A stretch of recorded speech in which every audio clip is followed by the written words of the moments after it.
Will go live in 5 seconds. 4, 3, 2, 1.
Love that ending. All right. Well, welcome to the show, everybody. Hello. This is another edition of the Cross and the Crescent.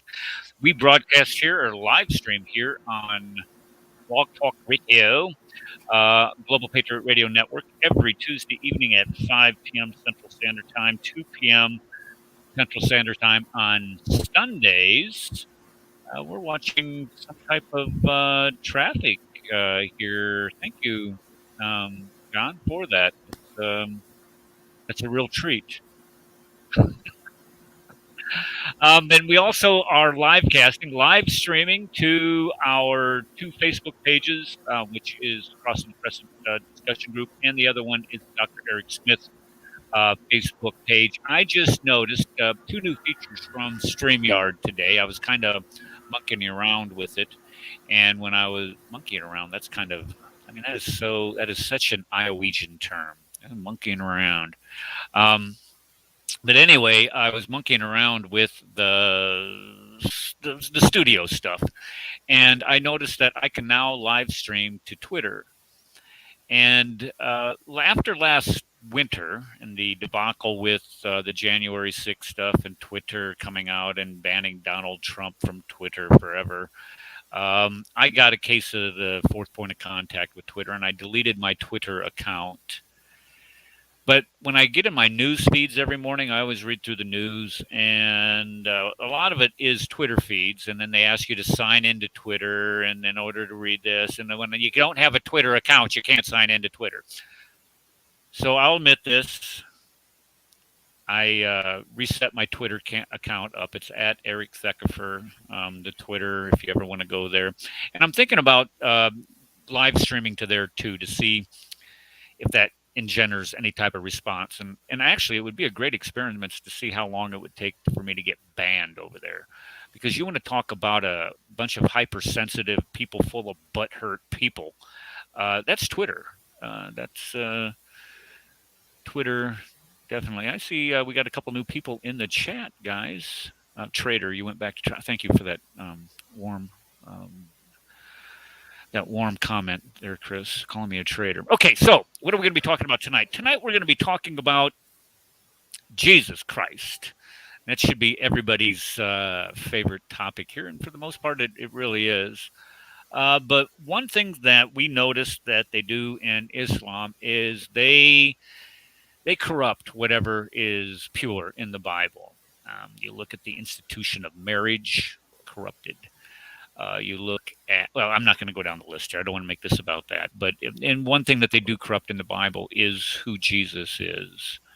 And if you go to the Quran, I'm going to go ahead and open this up to give you an idea of how it starts off. In Surah, let's see here, Surah 1930 in the Quran, It says, "Indeed, I am the servant of God. He has given me the scripture and made me a prophet." So immediately, what the Quran does, just as soon as Jesus is born, it corrupts who Jesus is. And so, what we're going to be looking at tonight is we're going to be looking at, was Jesus a Muslim? And what does it mean to be a Muslim? Now, there is a website that, you always want to do a little bit of research before your show, and there was a website that I went to, and this website is called 7minutes.net. Blog, was Jesus a Muslim? There's no question mark there. And here's what it is. The argument summarized with, I'm going to put this up. Let me put this up on the screen here. This way I'm not hogging it for you all and you can see exactly what I'm talking about. Okay. Was Jesus a Muslim? The arguments, you guys cannot see that, can you? No, I can't see nothing. Good job, Eric. Okay. Let me get my act together. That's because you went back to Twitter. God's punishing you for your traitorism towards Trump. He's cursing me for it. How dare you go back to the Twitter, you traitor. I'm a Twitter traitor. Okay. Okay, last night, I don't know what was going on last night on your live stream last night, Chris, but I was sneezing my head off. And I'm convinced that I'm going to have to do something like maybe drink a cup of whiskey before I can go on live streams again, just to keep that from either coughing or sneezing or whatever. But then again, I would probably be talking incoherently. Okay, so on this website, let me make this a little bit larger so we can see that. It tells you why Jesus was a Muslim. Jesus recited. Wait! You need to drink more of our fabulous sponsors, Magical Elixir, Camel Cola. I think you did not renew our sponsorship for that because they have not delivered any to me this week. Well, not that you need to go out of your way to help us out, but there is a supply chain shortage. Just saying. We're going to blame the Secretary of Transportation. Well, and that's true. Didn't you see all those ships off the coast? This week's supply of Camel Cola must be sitting on one of those ships out there.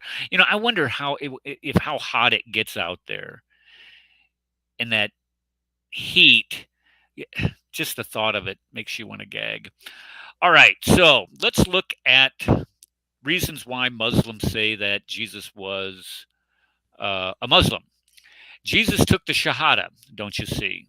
The Shahada says there is no God but God, and Muhammad is his prophet. But here, it says Jesus recited an early pre-Muhammad version of the statement required of Muslims, Mark 12:29. Hear, O Israel, the Lord our God, the Lord is one. And actually, that's kind of a ripoff from the Shema, and I'm going to address that here in a minute. It says that Jesus performed salat. He prayed. He performed prayers, also prostrating himself as Muslims do, as he did in the Garden of Gethsemane. And then he paid zakat. Jesus did works that benefited the poor and needy. Now, zakat is 2.5% of your income. I would like to see where Jesus paid any of his income to anybody. So that's just a fabricated lie right there. Fasting. Jesus fasted as Muslims are called to do. And then the Hajj, the pilgrimage to Mecca. Notice that one is blank. And I'm going to address that too. So let's go with the first one here. Let's go to the first one here. I'm going to deal with this. What was it? The Shahada? Is that what it said? The Shahada. That's what it says. Okay, I'm going to deal with the Shahada shtick with Deuteronomy 6:4 because that is supposed to come straight from. Am I lagging here? Am I lagging, guys? Can you hear me? You're good, man. You're good. Okay. All right. Yeah, you sound great. All right. For some reason, this is not coming up. I'm clicking my Bible Gateway. You think I would have had this opened sooner, but of course not. Another rookie mistake on my part. I don't know why this is not working. Let me try it again this way. Try it here. BibleGateway.com. Nope. BibleGateway.com. Okay, the Shema. The Shema. Hear, O Israel, the Lord, our God, is one. That's basically what the Shema says in a nutshell. I'm trying to get it to come up, though. And if I can't get it to come up, I'm going to be very, very disappointed. Wait, page is unresponsive. Wait, page is unresponsive. Okay, you've timed out. Let's go ahead and just do... Okay, now I can't even get DuckDuckGo to come up. Are you kidding me? All right. Why don't you totally get out and go in again? I did. I've shut the window, the tab down, and well, on our end too. Just get out and go back in. Okay. Totally get out. Okay. So now I don't even see my screen on StreamYard, but you guys can still hear me, huh? We hear you, and we still see the Shahada. You know. Wow, this is really. Freezing. Do you have a black screen? This happens to Asa for all the time. Oh yeah. I've been stuck for 5 minutes with a black screen, and everybody's listening to me. You can technically shut down the screen and load. There it goes. Easier on the. It's gone now. He must have closed the window down. That's cool. We can. Yeah. I got a big mouth. I can speak. So, anyways, when he brought up that verse, and I believe it was Surah 19, verse 30, this is Jesus speaking, saying, "Indeed, I am the servant of Allah. He has given me the scripture and made me a prophet." Now, this is while he's in the crib. Now, it doesn't really make sense, but this just shows how much the Islamic God apparently loved Isa more than he loved Muhammad, because Muhammad didn't start receiving revelation until he was later on in his years. Like he was late 20s, 30s, or 40s or something. So he was an actual man at that point. Jesus received his full scripture. It says the scripture, so I'm assuming he received the Injil while he was still an infant in the crib. So it shows to me that Allah loves Isa of the Quran a lot more than he loves his pedophile prophet of the Quran, because he's giving the scripture to Jesus when he's still 1 year old or even under, and Muhammad had to wait until later on in his life. Well, he also... Go ahead, ladies first. Yeah, wasn't he supposed to have said that like at birth or something? Yep. Okay, so immediately he received it when he came into the world, when he was born. And all of a sudden, poof, it's there. Yeah, all of a sudden, poof, yeah. So he does, you're right. He must love Isa of the Quran a lot better than Muhammad. You know, Allah said be, and Jesus could read and write and do arithmetic. But he couldn't do the same thing for Momo. Now, granted, that verse does not make any sense. But, you know, that's besides... Oh! And it doesn't align with the scriptures, so there's no witness. So, you know, he's just saying anything he wants to. But here's the funny thing. I was going to do a video on it. But since you guys are talking about chapter 19, I assume, because that's the one where Jesus talks in the cradle. You know how Muslims tell us, oh, look, we love Mary more than you guys. We have a chapter that's dedicated to her. Well, chapter 19 has 96 verses. I think I only counted like 10 that had anything to do with Mary. It talks about Zechariah. It talks about John the Baptist. It talks about Moses. I mean, it talks about everything. And I think Jesus has probably 10 to 11 verses that are alluded to be Jesus. So how is the chapter 19 dedicated all to Mary when she's just a little small parts?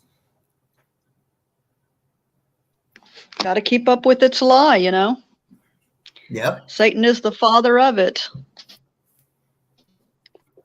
Oh, I see we have an interesting neo-German Nazi spammer. Yeah, it's probably just some Muslim. So I ended up getting them. Hey, Chris. Yo. Is it proper for Muslims to charge another Muslim jizya? No. Ooh, I don't think it is. I think a Muslim has to pay the zakat, No, not jizya. Well, Yeah, in they chapter take zakat. in chapter 25 of Matthew, Jesus says, "Whatever you do or do not do for the least of these, you do to me." He told the Apostle Paul on the road to Damascus in chapter 9 of Acts, he says, "Paul, why are you persecuting me?"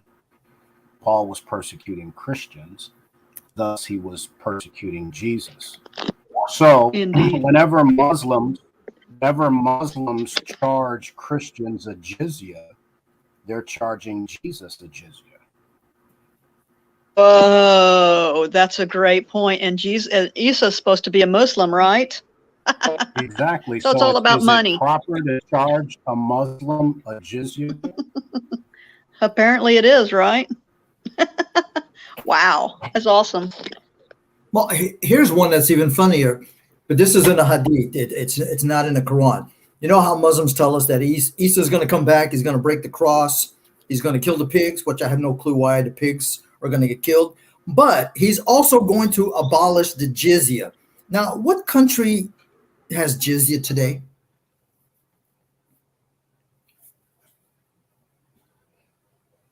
Any country? I'm sorry, say that again. You broke up on my end.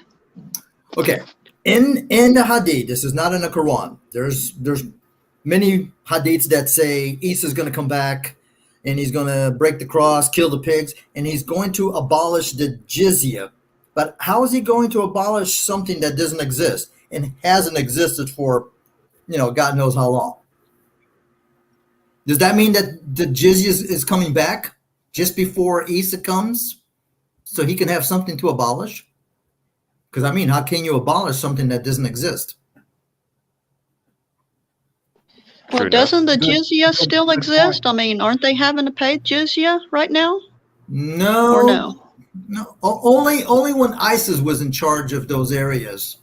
My understanding is that they were forcing non-Muslims to pay the jizya or kind of lose their heads. But he's supposed to come and abolish the jizya. But what jizya? There is no caliphate. There is no Muslim empire. Well, here's another way to look at it. Is the jizya prescribed in the Quran? Yes.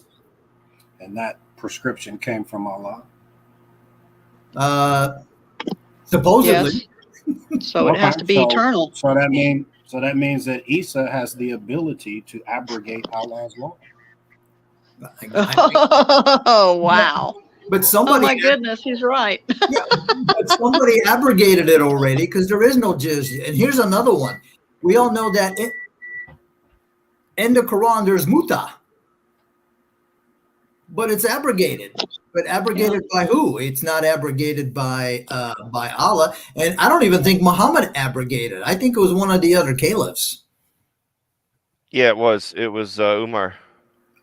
I am shocked that the perv would do away with muta. Which he didn't. Well, yeah, the actual, yeah, but it's the same thing though. Like, Muslims can pimp out their slaves, right? So why couldn't they do the same thing with another woman? So it was just normal back then. So that's why Muhammad had to allow it. So Jesus is going to come back and make sure prostitution is still being done, right? I guess he's going to collect his share. Wow. Yeah, no righteousness in this Isa, huh? And the poor pigs. What did the pigs do that they deserve to be killed? I know it seemed more logical for him to come back and kill the rats or something. Yeah, anything but anything. But here's the thing: the pigs mosquitoes are pretty bad, especially if you're in Florida. Yeah. But the pigs represent the Jews. See, that's the thing. The pigs represent the Jews. The cross represents the Christians. But Allah wanted to be PC. He didn't want to come out and say, "Listen, Isa's going to come back and kill all you Christians, and then he's going to go after the Jews." Now, there's something there. I probably have it someplace. There's a hadith where the smell of Isa, or is it the smell of the Dajjal, is going to kill the people and all of the world. That's some serious musk. Yeah. Heck yeah. Oh, and it's funny too because Sister Hatun on DCCI Ministries had a live stream today.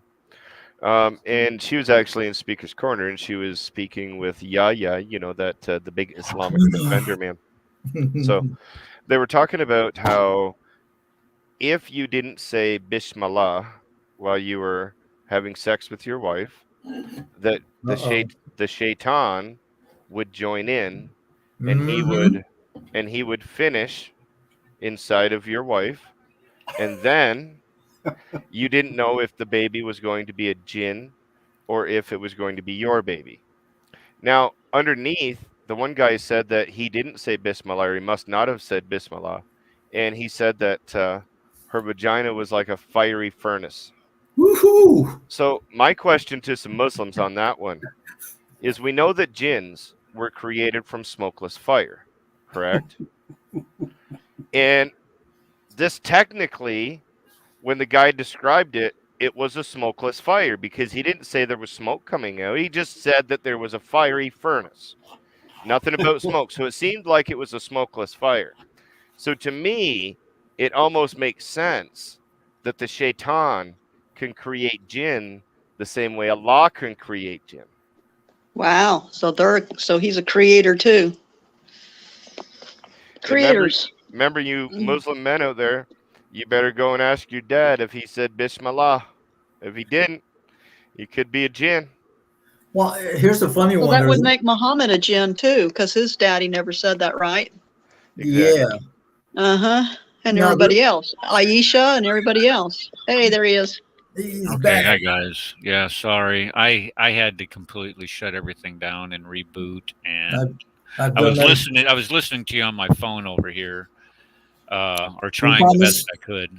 We didn't talk about you. Well, it's Okay, time for me to well. be quiet now. Well, even if you did, I didn't hear you doing it, but that's all right. Well, anyway, I was going to say, if you've read the hadiths, and this is funny because they're back to back. So you got one hadith, two hadith, three hadith, maybe four.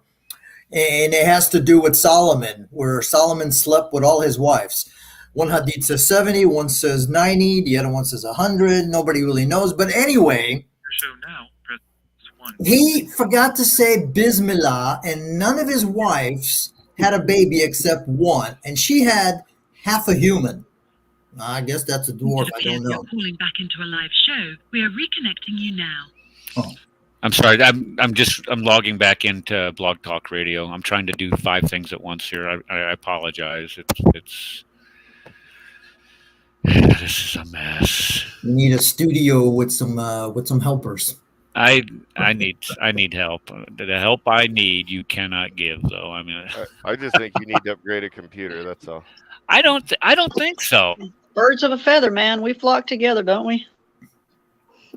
You know, this computer that I have. Oh, here it is. Okay, it's a Dell. It's a good computer. I don't know. Would you buy it you know, back in the 90s? Well, No. it can't be his. No. I mean, it can't be his computer. It might be StreamYard, because I have a brand new laptop. I have double the memory, and that has happened to me where all of a sudden the browser freezes. It goes blank screen, or I should say black screen, and I've had to reboot, and it takes like 5 minutes or so.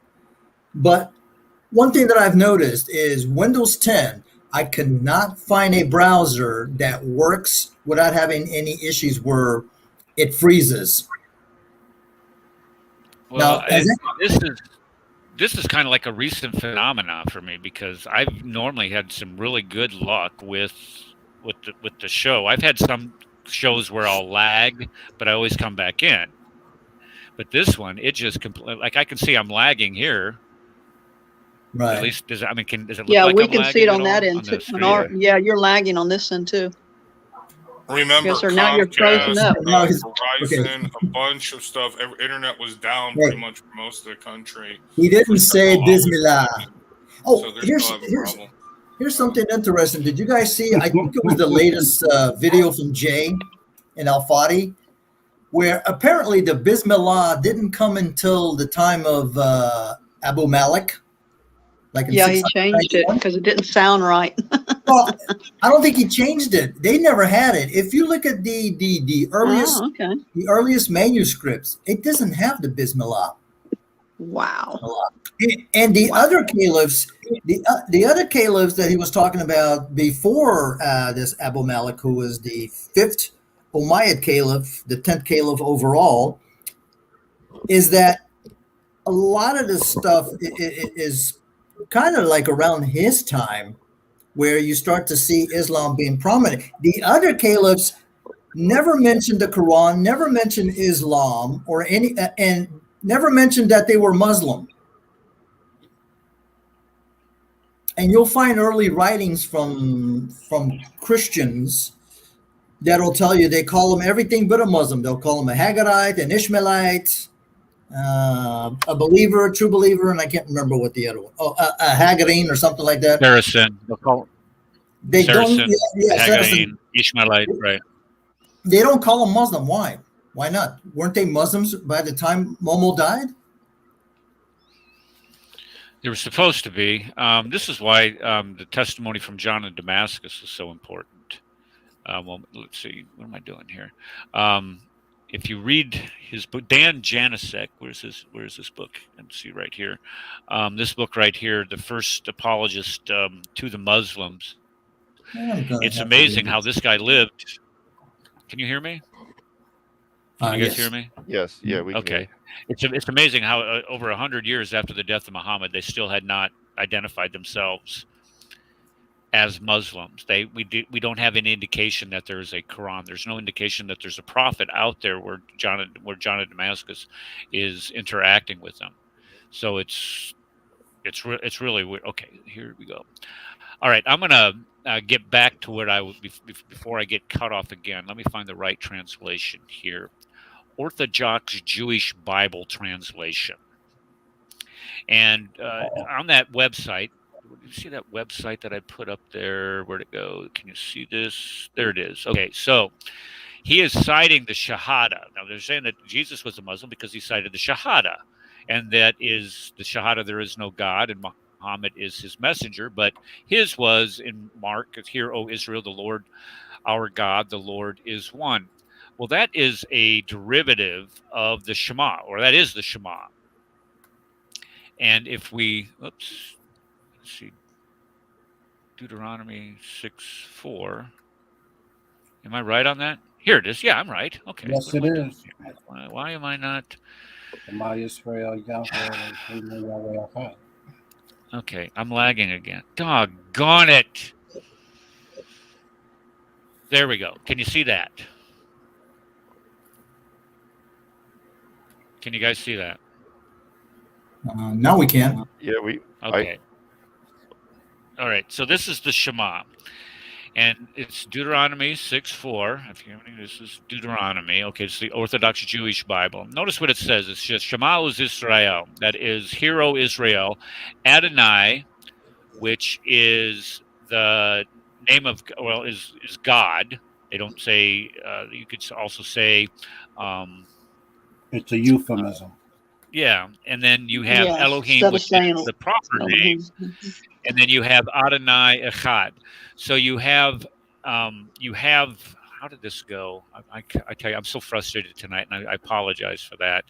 But you have here, you have the proper name of God, and then you have God. And now this word right here, Elohim, I can't even get it to come up. There we go. Elohim means is a plural form of God. So Yes, here plural. you have somebody. Yeah, so you're going to a plural form of God, and this means three or more. So you have the proper name of God, gods, then Adonai, the name of God. So it should be like Yahweh, gods, Yahweh, Echad is one. Echad is the number one. So Yep. here you have, when they start saying, well, we have the Shema. Jesus said the Shema. Only a Muslim that does not know what the Shema actually says would say such a thing. Because Right. the Shema completely obliterates this idea, this oneness concept of God, because you have that word Elohim or Elohu right there in the middle of it. So Yeah, to it's like say saying that, God is echad. God. correct. Yeah, pretty close. So that argument falls completely apart when they try to say that, oh, well, Jesus said the Shahada. Jesus did not say any form of the Shahada whatsoever. So you need to get. Then this is where they tried to make the Jesus of the Bible to conform like the Muslim Jesus, or the Muslim Jesus that never existed. Then they try to take you over to. Let me get back to my. Uh, oh my gosh! I tell you what. Hey, I'm gonna get. Eric, Go ahead. before we do that, we had a really bad spammer into the text. Now, Into the what? into the YouTube text. The guy come on here with the Hitler type name with the swastika sign, and then he also come on with an ISIS and Hitler. He loves Hitler type thing. So I'm worried that we may have a couple more spammers come back into the chat. So there's a couple of ways that you can Okay. get around that. Do you have your YouTube studio open still? No, like I said, I shut everything down. Oh, you had to shut. Let me bring this up, and then I'll get Well, to how that. about we Okay, wait? so I have to go over here. YouTube I have to go over here and reset my settings on this again. Okay, let me bring this up. Well, how about you just This is- continue, and if the spammer comes back, we'll deal with them then. Okay, was it this Jason Bourne guy? No, he's a troll, not a spammer. Oh, there's a difference. Yeah, Jason Bourne, he's on all the Christian channels just trying to troll everybody's channel. But he normally doesn't spam any bad stuff, and this guy was spamming pretty bad stuff. Okay. All right. So I thought I saw. Let's see here. Where did I go? Was Jesus a Muslim? Was Well, stick that? Darcy on him, because Darcy knows how to take him out, man. Oh, that's why it's like that. Okay. All right. I'll keep this open over here. Okay. Is Darcy a mod? Let me make her a mod. No, Oh, yeah, yeah, she's a mod. Darcy is a mod. Okay. But you should, if you see Chloe Waked in the chat, she's not a mod yet, so she's make her another a good mod. mod too. Yeah, make her a mod. Right, stop pressuring me. I thought she was already a mod, though, because I had recommended Darcy, Gedaliah, and Chloe. And report. I mean, all of them are awesome. There we go. Yeah. All right. Chloe is a mod now. I want to make my brother Paul Sutliff a mod too, because Paul comes here quite a bit, and I know he'd do a good job. But Paul's like death on people. And then who else do we have in here? Yeah, did you make him a mod too, Paul? Yeah, Paul's awesome. Yeah, Paul's a mod. Yeah. This T-Dog guy, I don't know him, but he's been here. He's always posted when I came a mod. Yeah, he's new. He found me on that Flow Life, the Brothers of Jesus. So he came over to us since he found little old me. So okay. He comes all right. on well, I'm just everybody that I recognize in here, and that isn't because it's because I trust you, and because you've been here, and I know your heart. So if you guys see anybody spamming like that, jump on them like a wild dog and chew their leg off. if you have to. Oh, there's Ask Truth. Let me put him too. Ask Truth. He's going to be a mod too. Let me do that. There we go. All right. Ask Truth Apologetics is too good looking to be a mod. Is he? Are you a hater or something? Yeah, I'm a hater. I can't even turn on my I can't even turn on my cam when I'm on live with him. Oh man. It looks like some Greek god. He is a good-looking young dude. Okay, so let's get back to what we were talking about. We were talking about the Shema. Okay, and then we were going to jump over to Matthew, the Gospel of Matthew, because they cite the Gospel of Matthew. Why? Because what does this say? I got the wrong version again. They cite the Gospel of Matthew, and the reason why they cite the Gospel of Matthew is because Are you showing us? Because we're still staring no, at I each mean, other. I'm trying desperately to Okay. get this to change for me, and it's not doing it. It came to change. Please change. It's not changing from the Orthodox Bible. And it came to pass when Rebbe Melech HaMoshiach completed all of the Derivada Torah. He said that Atalabidim it's not in English. Okay.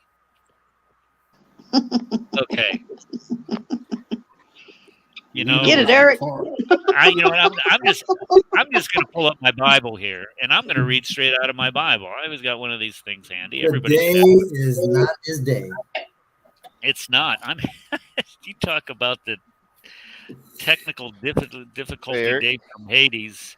when you were working and you were teaching, you were a lot more you're a lot more in line. Now that you're on retirement and you have all this time, looks like you're a little more floundered I'm getting around. slack. I get lazy. I do. I admit that. I get lazy. You don't have everything dressed right, everything being regimented. I completely agree with that You statement. better go get that 7-Eleven job. You know, those guys are paying $20 an hour. I'm almost tempted to, but you know what? They would tax me, and then plus that's time of my life I'll never get back. So no, I ain't doing it. And you might have to carry a few guns. I do carry guns when I go out, but I don't think you could take your gun. I've thought about. Okay, have you guys ever seen truck drivers going down the road? Oh, yeah. And you go past them. They always have a smile on their face when you look up at them. You wave at them. They're like, "Hey, how you doing? I'm sitting here getting paid for just riding around in my truck." Hey, they're delivering America's goodies. I know, and I was thinking, that would be a great job. But my brother did that for a while. And That's a tough job, too. Yeah, it is. I would. Yeah. He says you would hate it, and I'm just going to trust his judgment on that. Okay, so let's go to chapter. It's bad for the lower back. It would be bad for your lower back. I do, and I have a Yes, degenerative disc back there. I got a case of OLD. Okay. Everyone can post their links now. Thank you, Eric. Oh, well, there we go. All right. I didn't realize that if you weren't a mod, you could post links. Is that true? Because XYZ just posted.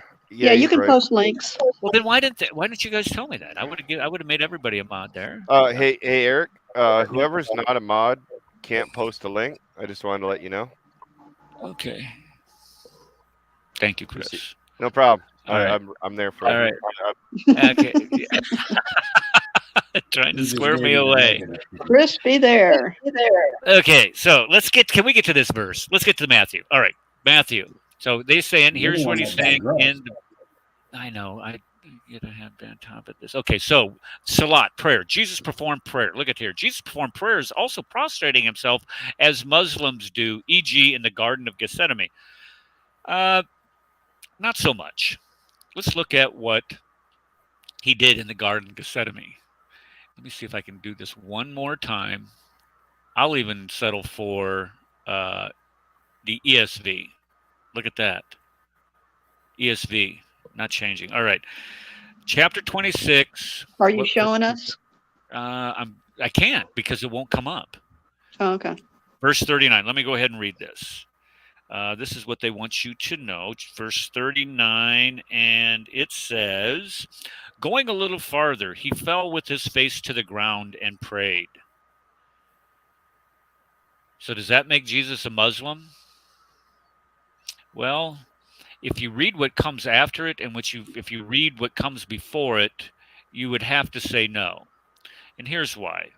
Because before it, it says, then Jesus went with his disciples to a place called Gethsemane, and he said to them, sit here while I go over there and pray. He took Peter and the two sons of Zebedee along with him, and he began to be sorrowful and troubled. Then he said to them, my soul is overwhelmed with sorrow to the point of death. Stay here and keep watching.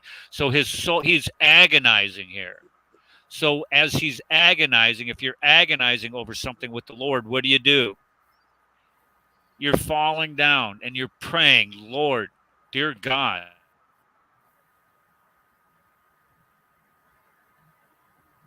Yes.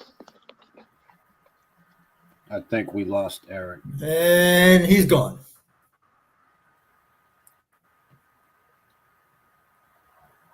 And we got But you know, we want to. There, he's back. He's back. I know. I said a couple things that I shouldn't have said off there, but Lord, Okay, let me so go ahead. So Eric, Go ahead. Deal. man, somebody's got to pay the bills. I know, it's just ridiculous. Now there's an echo. Whoever's I not don't hear speaking, it. All right, let me. T-Dog just came in. T-Dog 135. He might need to mute his phone. Let me mute him. Okay, there we go. All right. Okay, mute. So there's a couple of things. You mentioned him prostrating in the Garden of Gethsemane. Right. That corresponds with Luke chapter 12, verse 50, where Jesus says he has a baptism to undergo, and it consumes him until it is fulfilled. So Jesus made a reference there that he was always feeling the way that he did in the Garden of Gethsemane. Mm-hmm. And numerous times throughout the Gospels, he retreated himself, just to go by himself and pray. The other issue is that Jesus taught us what is known as the Jewish Amita prayer, which is the primary prayer of Jews, which they practice in the temple and in the synagogue, which is a standing prayer. So in Mark 11:25, Jesus said, when you stand praying, right? Right. Yeah. Forgive if ye have anything against anyone, that your Father also, which is in heaven, may forgive you your trespasses. So Jesus taught us to stand. He taught us the Amida form of prayer, not prostration. So you're absolutely right. He prostrated because of the emotional, position he was in at that time. Mm-hmm. Yeah. And here's the biggest difference, though, that I would like to point out, and I always point out, because they always say we're going a little bit further. He fell with his face to the ground and prayed, but they never tell you what he prayed.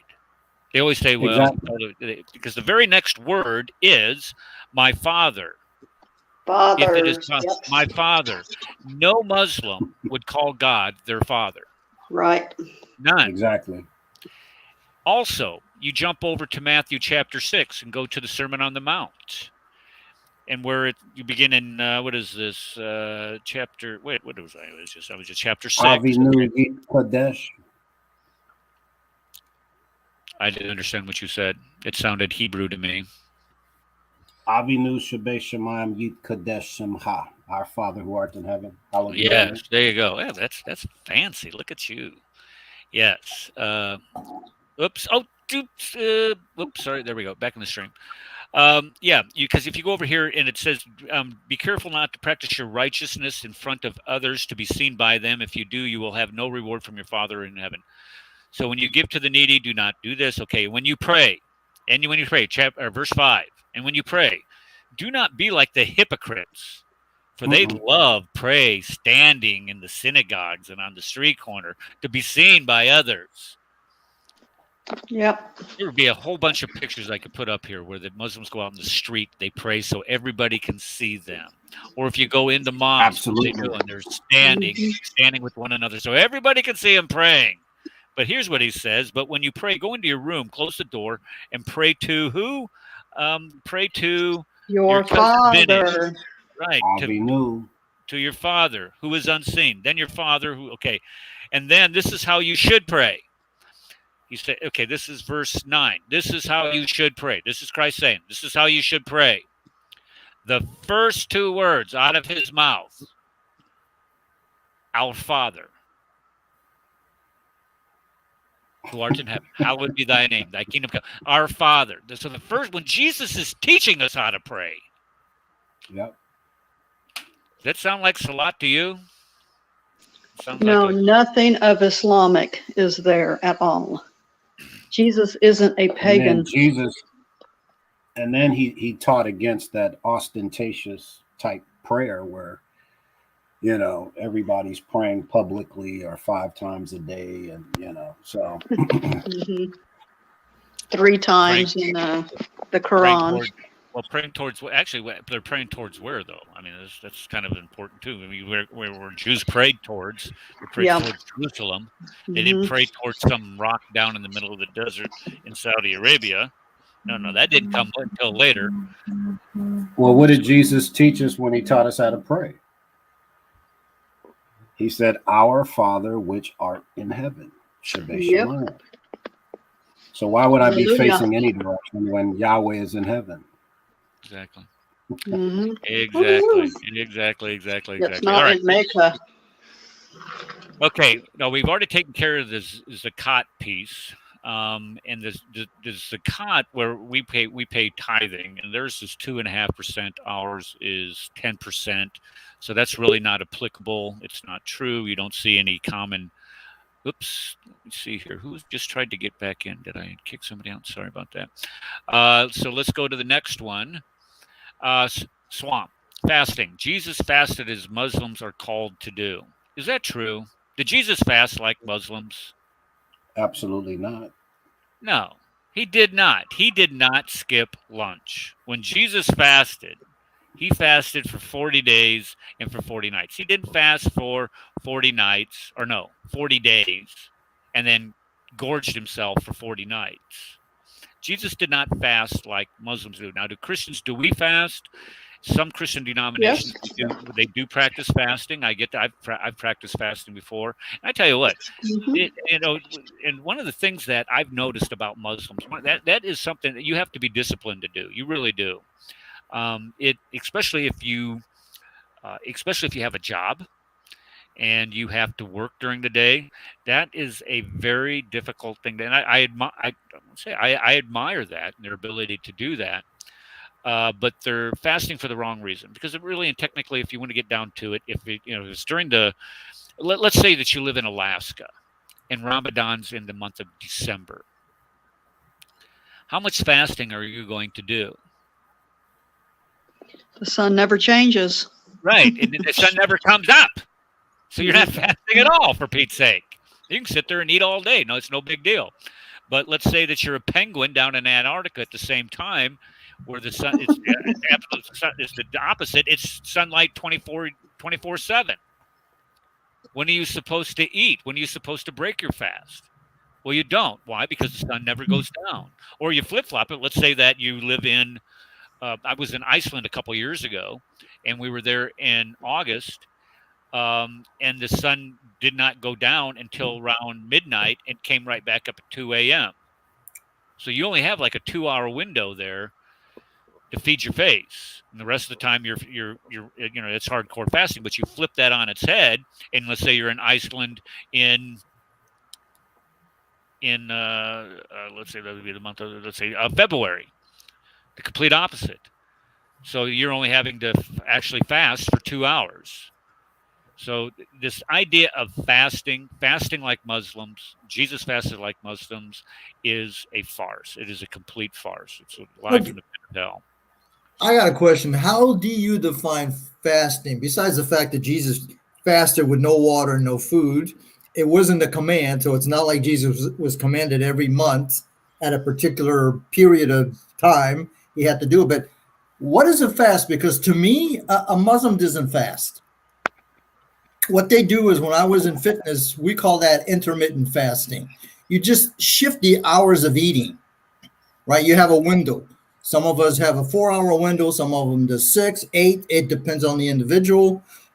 Muslims just basically don't eat for 12 hours and then they gorge themselves for another 12 hours. I mean, gorge themselves. I mean, my ex was shoving food in his face so fast. It was terrible to see that. Well, and here's the funny thing: if you look at the numbers, Muslim countries are obese. A lot of the top obese countries are actually Muslim, which is kind of strange given the fact that they fast. But again, everybody fasts. When you go to sleep, you're fasting. Anytime that you don't eat, you're fasting. Yeah, that's why it's called breakfast, because you break your fast. I mean, I used to do 18, 20-hour fasts every day. No big deal. Now, the one thing that I Muslims really shouldn't do is they abstain from all liquids. Now that's bad for your health, especially depending on your job. If you have a very physical job, or let's say you're in construction and you're outside in the sun and you're not taking in any kind of water, you got a problem. The first thing you're going to start is you're going to start having a foggy brain. And then once you get dehydrated, you got some serious problems there. So Yeah, there was a basketball player a number of years ago. I remember playing during. There was I think it was during the NBA championships, and that's the only reason why I was watching it. Akeem Olajuwon. I don't know if you guys remember this guy, but he was a center for the Houston Rockets, I believe. And during the NBA championships, he was required to fast. But luckily, well, answer your phone. Luckily, during the championships were at night, where he would not be required to. He could drink water, because fasting for Muslims is nothing you pass through your lips from sun up to sundown, and that would include water. Well, one of the games, if I remember correctly, was like on a Saturday afternoon or Sunday afternoon or something like that, and he could not drink water during the game, and you could see the fatigue on this man's face during that game. And that's what, when we say Paul is saying here in the chat, that Ramadan is definitely dangerous to your health. Principal methods makes you a man. Okay, if you say so. All right, so he didn't fast. Let's go to number 5, the Hajj. Notice they don't have anything written there. It is blank as the day is long. There's nothing there. Pilgrimage to Mecca. Jesus made a pilgrimage to Mecca. There's all kinds of problems with that. I don't know if there any. What would you guys like to? I mean, where would you like to begin with that? Yeah, did he go around the Kaaba 7 times, and did he kiss the black stone also? Well, if he was a Muslim, this is what he would be required to do, wouldn't you think? Mm-hmm. And how come he never told us in the gospel? Yeah, but we don't hear of this, and not only in the gospel, we don't hear of this in any epistles from any of the disciples. We don't hear this. We don't hear this from. As a matter of fact, we don't hear this from any of the prophets. Supposedly that they're supposed to believe. We don't hear about the Kaaba from anybody. You know what? We don't hear about the Kaaba at all in Mecca until after the 8th century, or until we get to the 8th century, a whole 100 years after the death of Muhammad. After Muhammad, yep. Nobody mentions, there's no mention of Mecca anywhere. Nowhere. So when we start saying that Jesus made the Hajj, made a pilgrimage, he didn't make a pilgrimage to anywhere, except for maybe Jerusalem during the high holy days. But there's no Hajj going on here for Jesus. So to say that Jesus meets the 5 criteria, the 5 what they call the 5 pillars of Islam, he meets none of them.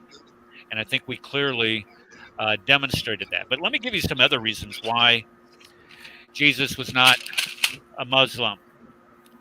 I got 20 of them here, but I'm going to kind of keep them down here. Number 1, Jesus died on a cross.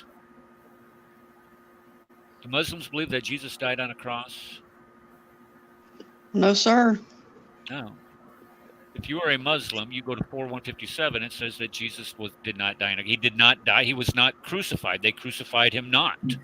But it was only made to appear to them. They only he was crucified. Yeah. Allah deceived everyone, right? That's a corruption in the Bible. We were actually talking about that last night on Chris's live stream, I think, if I'm not mistaken, the difference between corruption, or maybe that was, it doesn't matter. But anyway, I think I'm the one who brought it up at the end. Okay, but in order to get at this idea of corruption, I mean, you have to have lost your flipping mind, and you have to really make a misapplication. You have to be a hypocrite, number 1, because if you're going to say that the Bible has been corrupted, and you define corruption as variance within the Bible, you have to do the same thing for the Quran, and no good Muslim would do that. And when we start looking at the variants, there's no variant in the Bible that changes any core teaching of Christianity. Let's make sure that we understand that point perfectly clear. And we could also equitably say, and I would agree, that there is no clear variant within the Quran, variant reading of the Quran, that would change the Quran or any core tenet of Islam. But one of the core tenets, one of the three pillars of Christianity is death, deity, and resurrection. Notice I said death of Jesus Christ on a cross, one of the most demonstrable events from antiquity. So to say that Jesus did not die on a cross is actually denying reality. So in order to, Jesus was not a Muslim because we understand that Jesus died on a cross. The Jesus of the Quran did not die on a cross. So he's not a Muslim. Jesus rose from the dead. Did Jesus rise from the dead according to Islam? No, because you first have to be dead. And they're saying that Jesus never died. Who is this guy in the chat? Rita Tao. Superior over the Quran is from God and superior over the Bible and everything, preservation, authenticity, everything. I would like you to come on here and have a debate with us if you would like. Let's do this. Where did this go? Invite. Let me put this into chat here. That's Adam that comes on. That's come on Chris's show. You know, he's not honest at all. I mean, hey, that's normal. But yeah, we all know him. Adam. That's Adam. Yeah, his name is Adam. This guy here? No, the other guy, that said all that big stuff. I don't know which guy not him, about. Sir. No, Principal is Adam. Yeah, Principal. Isn't that Adam? Principal is Adam. Yeah, that's Adam. Yes, sir, that's Adam. Yeah, he's talking about fat turns into water. Hey, Eric. I would disagree with you that Isa didn't die and resurrect in the Quran. Why would you do that? Because it says that Jesus, the day that I lived and the day that I died in chapter 19? Surah 3, ayah 55, it says, when Allah said, O Isa, surely I am causing you to die, and I will raise you. So ayah 3, ayah 55 states that he's first going to die, then Allah is going to raise him. Yeah, there's actually 20 translations of that. There's 20 Muslim translations of that. How do you reconcile that with 4:157? Well, I don't have to. Muslims have to. Right. And plus it says they did not. It says they did not crucify him, meaning the Jews. Anyway, I know Eric's stance. The last Muslim we had on, I told him that you have 3 verses in the Quran that contradict Surah 4:157. That's chapter 3, ayah 55. That's 1933 and Surah 5:117. Right. 5:117. Okay, well, let me ask you this. What do most Muslims believe? That he didn't. Okay. I mean, that's the bottom line. That they don't believe their own scriptures. That's true. I would agree with that. They're not siding. They're not siding with Allah at all. Well, I would agree. Let's see. Paul didn't know anything about earthly life. Okay, this guy, what is wrong with you? Go away. I would agree that there are contradictions in the Quran, but I actually want Muslims I want them to believe that the Quran, actually, I don't want them to believe the Quran. I don't want that. But if they are going to say that the Quran is the inerrant word of God given directly to Gabriel, or through Gabriel to Muhammad, and is exactly what we have here, and it says in 4:157 is that they did not crucify him and they did not kill him, and Muslims say, well, Jesus never died. Well, when you go to do polemics with that, with your basic, I mean, they have nowhere to go with that. How can you say that Jesus never died and then cite the Quran saying that he never died when all of history says that he did die. Even your most ardent skeptics of Christianity, of the New Testament, agree that Jesus died. Even atheists, even your most stringent militant Christians, or not militant Christians, militant atheists, will agree that he died. All of historians will say that Jesus died. There is not one peer-reviewed paper published out there in any reputable theological journal that argues that Jesus never died on a cross. There's none out there. I've looked. I can't, well, it's because I can't find it. Doesn't mean that doesn't exist. But I have never found one that will go that route. And the reason why is because their peers during the process of peer review will rip them to pieces. Because they'll not only cite biblical references, which is all over the New Testament that insists that he died on a cross, but they will cite over a dozen extra biblical references that say that Jesus died on the cross. And when you get that much attestation to an event, it's a done deal. To try to doubt that event is idiocy, or it's demonically inspired blind faith. It's anti-prophetic, it's anti-apostolic, and it's anti-historical. I mean, you take the Bible. I'm a history guy, so for me, anti-historical is the main is my laser beam. Exactly. So if you get rid of the Bible, Muhammad still has a problem with the ancient historians. So it's not just the prophets and the apostles that he's arguing. He's echoing. Who is? Tate. I don't hear an echo. Well, you never do. L. Are you? There. It's not echoing. That means that's my cue that I need to go ahead and be quiet like I usually am. No. Oh no! No way. No Actually, way. I'm actually enjoying this conversation. Everybody is echoing.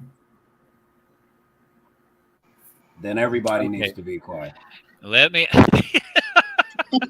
Shut up! We're echoing. Be silent. Know that I am God. There you go. Hey. Psalm. All right. So let me see here. In chat, if you're in chat, can you tell us whether or not you're hearing an echo? I can. You're not echoing. I don't. Yeah. I'm sorry. It's not anymore. It's not anymore.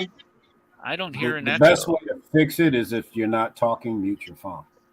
All right. Yeah. So Or if you're not you- talking, mute up. Let me see here. Who's not muted? Adam, welcome to the show, sir. How are you tonight? Thank you, and I am doing very well.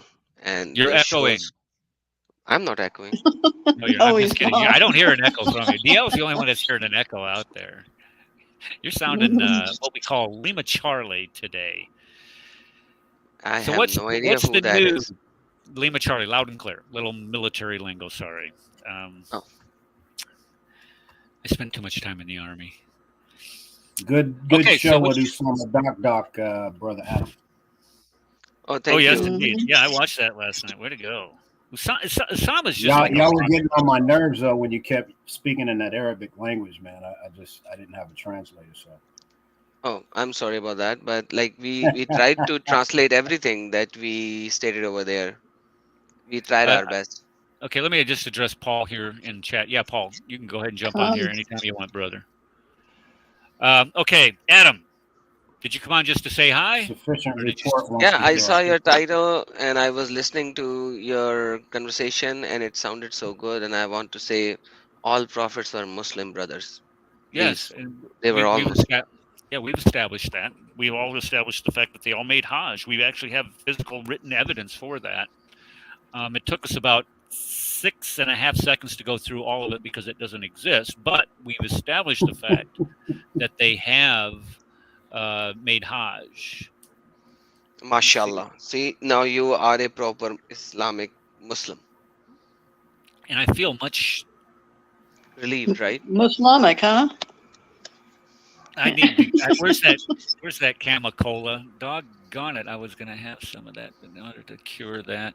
Oh, Here's you my didn't bring friend it? Paul. I didn't. I didn't make any tonight. I was gonna make some before the show, but I got a little short there. Paul Sutton. Oh wait, you're You're drinking the concentrate part, huh? Oh, is that what I'm doing? Is that why it's so? It's got so much kick to it because I'm not diluting it. No. Okay, somebody's got the YouTube window open at the same time. Who is that? Paul, is that you? Do you have a YouTube window open? Because I can hear something in the background. Hold on, let me mute you real quick. Yes. Okay, Paul, do you have YouTube open in the background? All right. There we go. All Sorry right, about that. There. Okay, now that's much better. And now I Paul, can't hear you. Paul, you're not echoing, are you? Okay, so he has okay. He's got a delay for some reason. I do, think- but he you can't does. hear I it can through hear my it. through my microphone. Your what is through your microphone? Okay, Paul, you said that you wanted to come on and ask a question. No, Go ahead I and don't ask. hear any echo.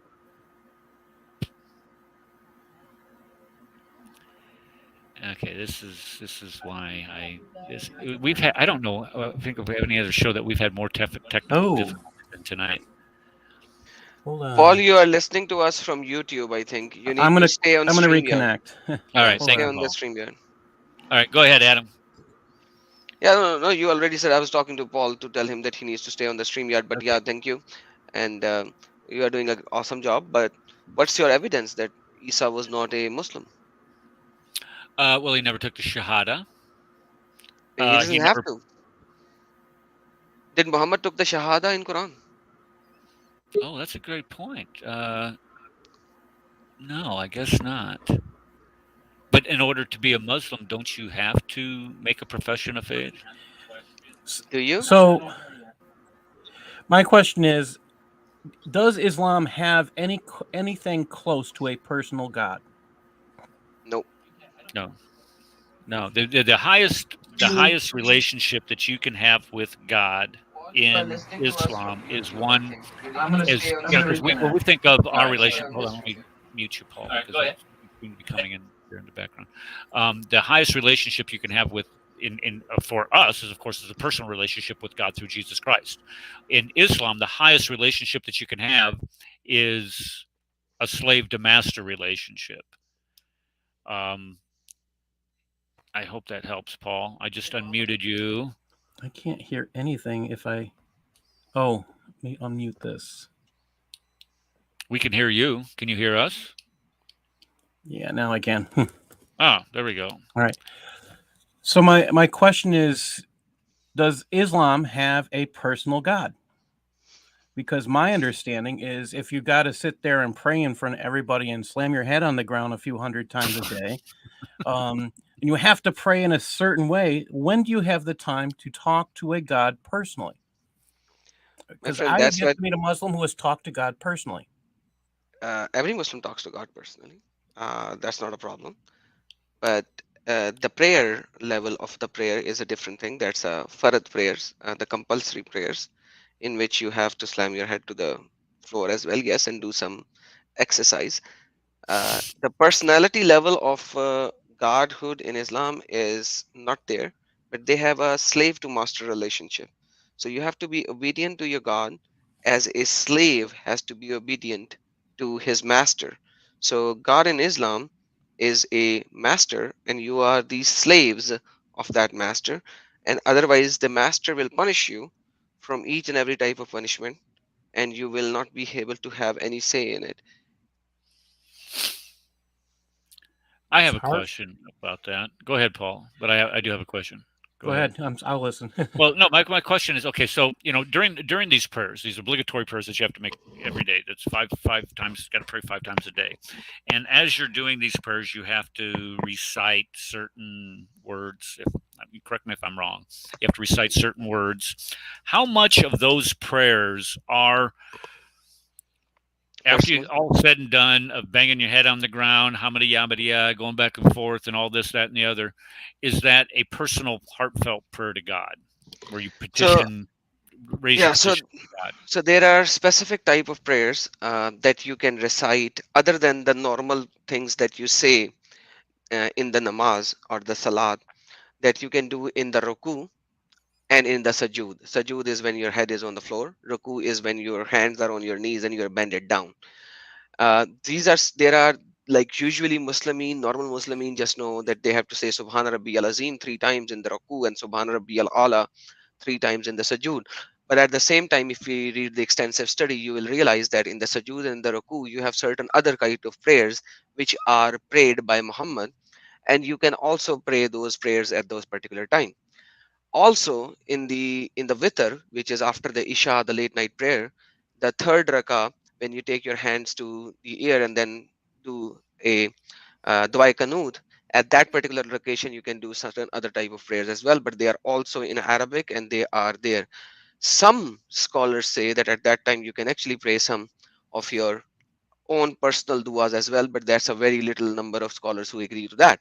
But after you do the salam, which is the salam, the left right of turning the heads, at that after that you will raise your hand and you will do personal duas. Duas are supplications in English, so you will do personal duas at that particular time. So you're limited on when you can communicate your personal needs and desires to your idea of a God. Okay, now that's another point. So you can speak to your Allah anytime you want to, because you have the Allah is supposedly near your jugular vein according to Quran. He's near your jugular vein and he can listen to you every time. It's better to recite Darood 7 times before and after, so that it will become a wrapping sheet of your dua to take to Allah. But that 5 prayers are compulsory prayers. But during those compulsory prayers is what I'm concerned about. How much time do you have to get in your own petitions if you're sitting there doing all these other gymnastics? It depends. Like when I used to pray at that particular time, my rukus and sajud are pretty long. Like especially in the withers, that's the time when I usually do not have anything else to do and I have to just sleep. So I used to pray for an extensive amount of time, and especially my sajud were pretty long, doing supplication because I'm bended down. And the statement is that when you are in the sajud, your head is actually considered that you are doing the sajda on the feet of Allah. Yes, certain Muslimin might listen to and they say, no, no, no, no, this guy is an idiot. Yeah, from your perspective, yes, but you need to see the other perspective as well. So yes. Okay, so you're saying that you're doing this in the mosque with everybody else, or this is something completely separate from that? You can do it in the mosque and you can do it alone, but in the But mosque, the when compulsory prayer. are you doing Yeah. it with everybody at the same time, though? No, that is the farad prayer. The farad prayer is with the congregation. After that, you have to recite nawafil, sunnahs, and witr in the isha. And in the other prayers, you have to do the nawafil and the sunnah. Those things are not done with the congregation. So congregation disperse, and then everyone starts praying the sunnahs and the nawafil. So that would mean there's more than 5 required prayers? Is that understood? Is that what you're saying? No, there is 5 required prayers, but then each and every required prayer has additional sunnahs and nawafil. For example, the Fajr has two rakat of sunnah and then 2 rakat of farad. So the farad you have to pray with the congregation, sunnah you do not. Then we come to Zohar. In Zohar you have 4 farad and then you have 4 farad and then 4 sunnah and then 2 nafal and then 2 sunnah, or 2 sunnah 2 nafal. And then for the Asr you have 4 sunnah and then you have 4 farad. Maghrib has 3 sunnahs, 3 farad, then 2 sunnah, 2 nafal.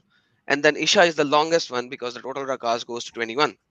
So it is 4 sunnah, then 4 farad, then 4 sunnah, then 2 nafal, then 2 sunnah, then 3 witr, and so on and so forth. So only the farad prayers you do with the congregation, the rest you have to do it alone, but you can skip them if you want to. If you do not have time, or etc., so you can skip those.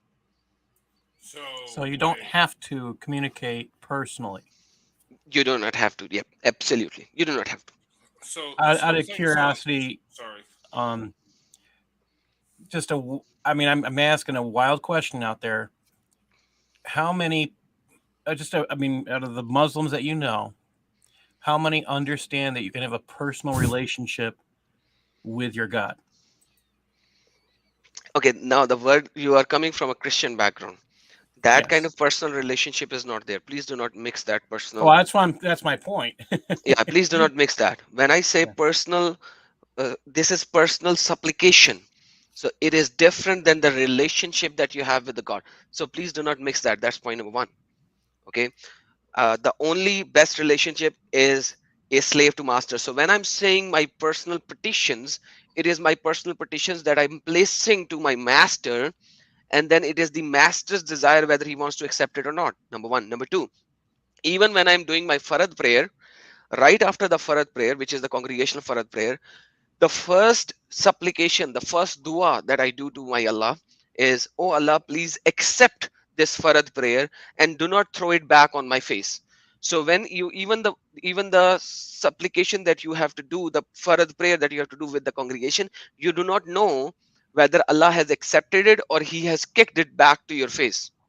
This is the most important point. In Christianity, when you speak to your God, God doesn't throw it back on your face. I have never read anything close to it in Christian scriptures. But in Islam, Allah throws it back on your face if he doesn't like it. Surprising. He's Thank the you. master. He's the master, whether he accepts it or not. It's just like a master-slave relationship. You need to understand the relationship. There's no fatherly relationship. Allah is fickle.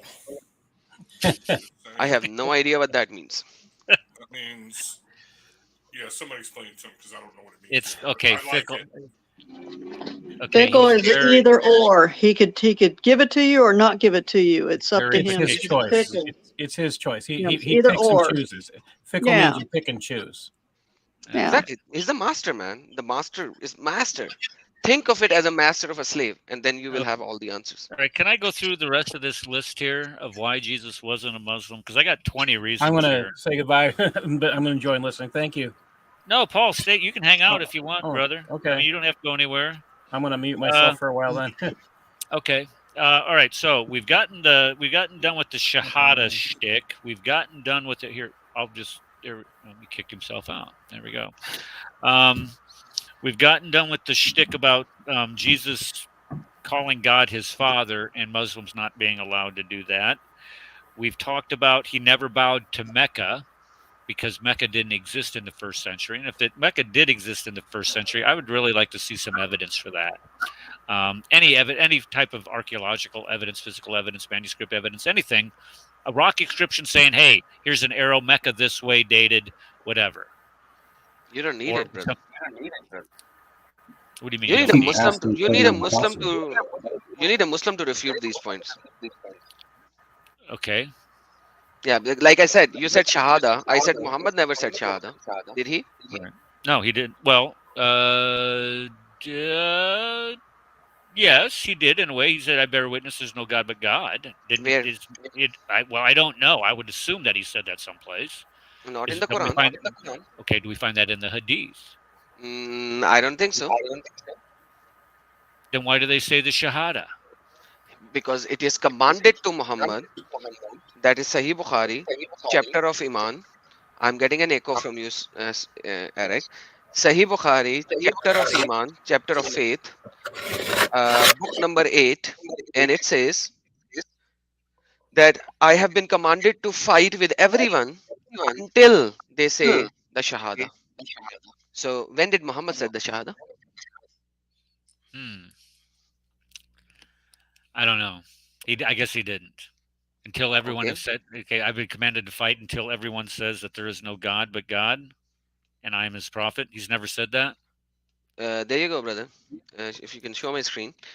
This is Sahih Muslim. I'll go to Sahih Muslim. And I will go to the first book of Sahih Muslim, Kitabul Iman, Book of Faith. I will go to chapter number 8. That's the first time the Shahada is ever mentioned. And the book says the command to fight the people until they say La ilaha illallah Muhammad Rasulullah, the Shahada. So look, Muhammad is saying that you have to say that, otherwise I'm going to fight with you. So where is Muhammad said it? I don't know.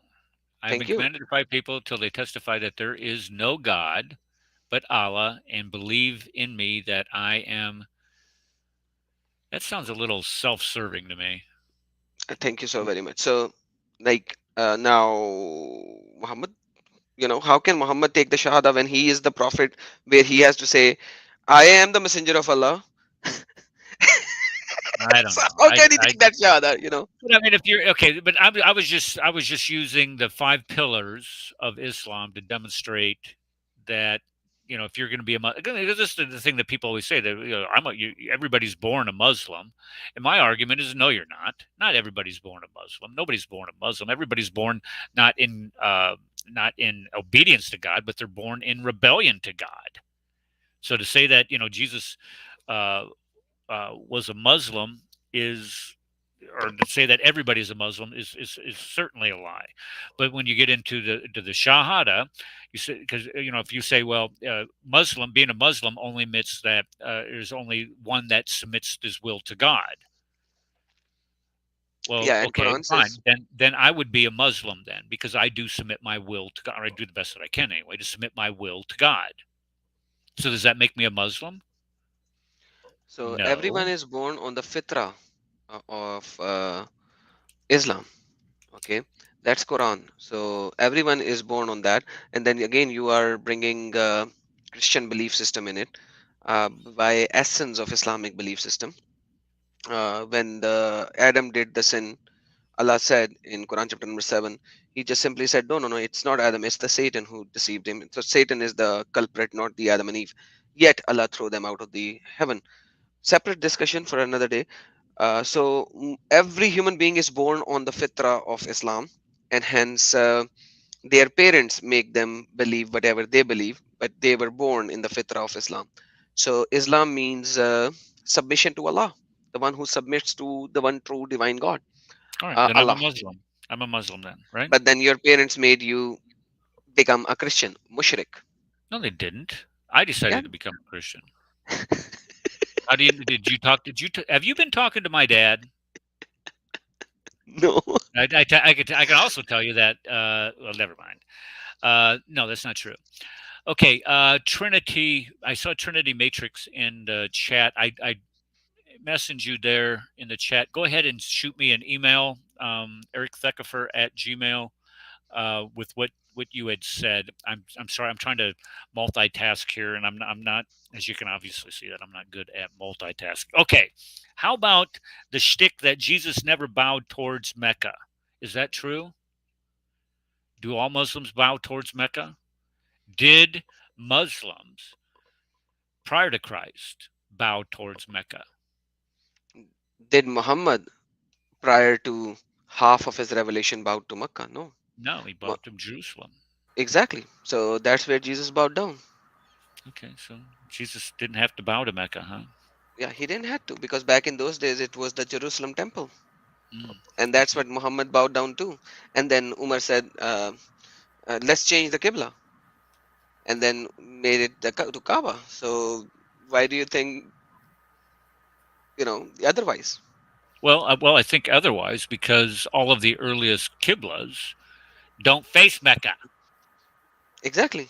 It's like Stevie Wonder's in charge of this religion out there in the desert. The Qiblas are going all over the place. None of them are facing Mecca for the first, I think it's the first 100 years. I can't remember exactly what the research says, but they haven't found a mosque yet from the 7th century that faces in all fairness, Muslims. Well, we're not going to be fair on this show. Wait, Muslims hadn't invented the compass yet. Okay. So, because they invented everything else, fire, soup. Literally, they invented soup. I'm not making that up. Soup, the parachute without the airplane. Let's see what else. Coffee. Coffee, yeah, they invented coffee. And How algebra. do you invent coffee? Algebra. Who knows, dude? They invented soup. Go look at 1,000 wondrous inventions of Muslims. Go Google it. Like number 5 is they invented soup. What do you mean you invented soup? How do you invent soup? But no, they invented the compass, but they hadn't invented the compass yet. Yeah. So in all fairness, they didn't know their rear end from a hole in the ground at that point in time. Yet. Okay. So all right. So let's get away from this bowing towards Mecca shtick. All right, and because Mecca, there's no evidence. I'm going to say this one more time. There's no evidence whatsoever out there that says that Mecca existed in the 7th century at the time of Muhammad. Jesus never mentioned the Kaaba. Why don't we have any mention by any of the prophets of the Kaaba? If the Kaaba is indeed the place where Abraham went to sacrifice Ishmael, or however the story goes, where Abraham built the Kaaba with Ishmael, why is there no mention of this thing? Why didn't Jesus mention it? Something as important as the Kaaba, he would have.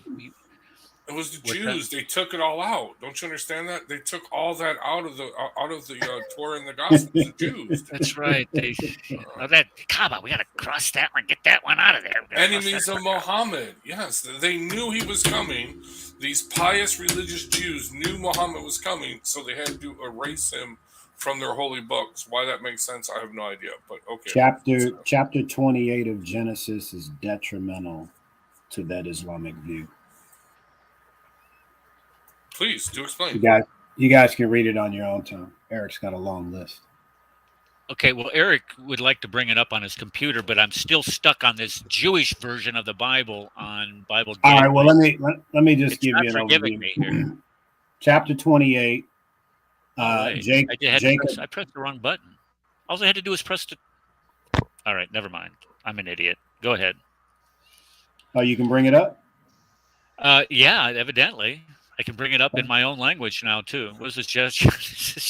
And I took firearm safety class from you. I took firearm safety advice from you. No wonder there's a hole in my wall. All right, which verse, DL? I'm sorry. Chapter 28. Okay, hold on. I got to share my screen. Share screen. Chapter 28. Genesis 28. There we go. Go ahead. All right. And verse. And we'll start at this is where Isaac summoned Jacob, and he sent him away to go get a wife from his people in Haran. Remember? Okay. Well, then when we drop down to start at verse 6. Okay. Verse 6 it says, Now Esau saw that